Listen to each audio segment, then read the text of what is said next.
I always knew she wasn't exactly my kind of girl. Not because she's richer, or from a different family, but because she was raised differently.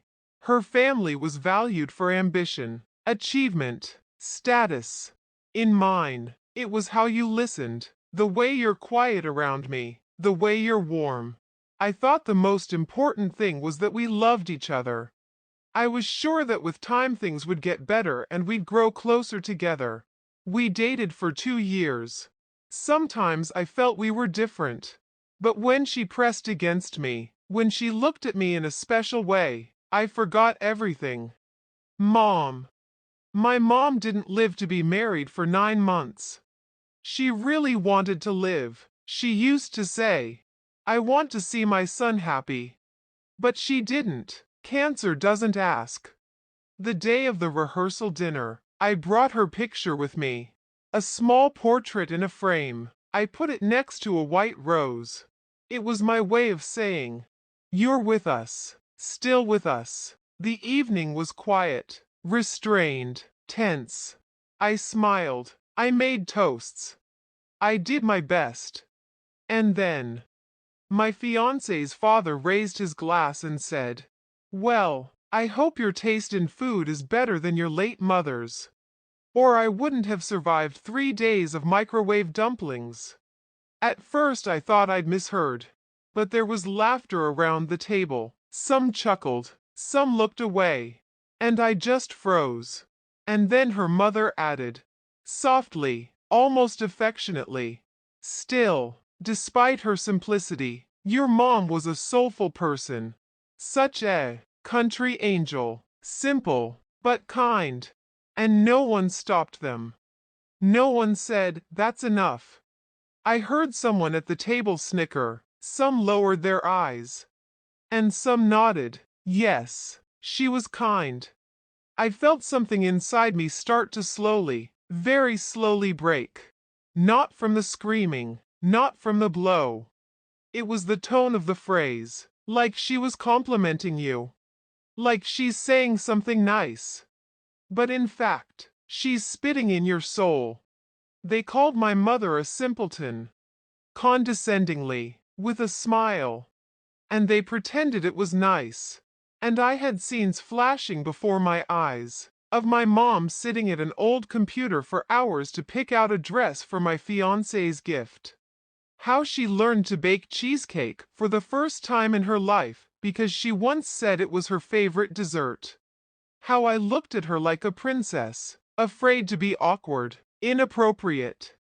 And now, simple but kind.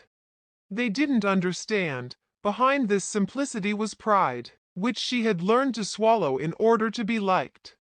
Behind that plainness was a woman who had given up everything so that her son could someday sit at a table with people who looked down on her. And when she could no longer get up without pain, still cleaned and cooked meals if she knew she was coming. Hid the pills so they wouldn't scare her. Smiled even when her eyes were wet. They laughed, and I gasped. They laughed. At the way she cooked. Dumplings in the microwave, soup with water, porridge without salt.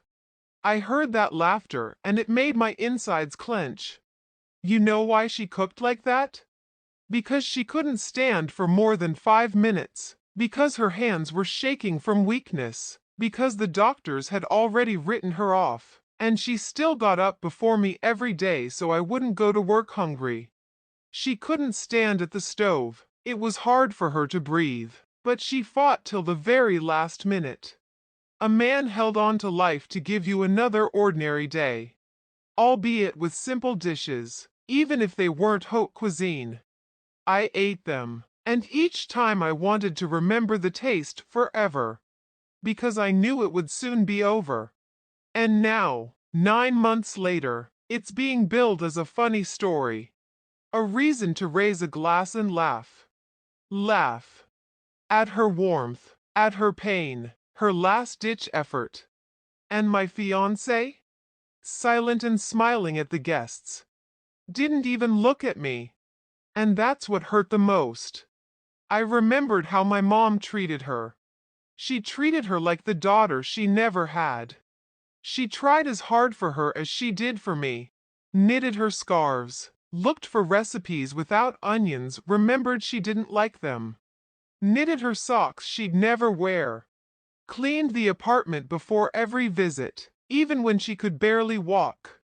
Put in fresh flowers. And told her not to tell her she wasn't feeling well, as long as we were okay. And now my fiancé is silent, while the others choke on their laughter. I got up. I went to the microphone, grabbed a glass, and in a calm tone he said, thank you for showing who you are. Before Mendelssohn's march played, the room froze. No laughter, no clinking of instruments. I looked at her and said, you know what hurts the most? Not that they said it. It's that you didn't say anything. You sat there and smiled. You were part of their laughter. Mom wouldn't forgive that. And I won't. I took the ring off. I put it on a napkin. And I left. At home that night, I lit a candle. I put it next to my mom's portrait and said, thank you for teaching me how to be strong. I did what you would have done for me.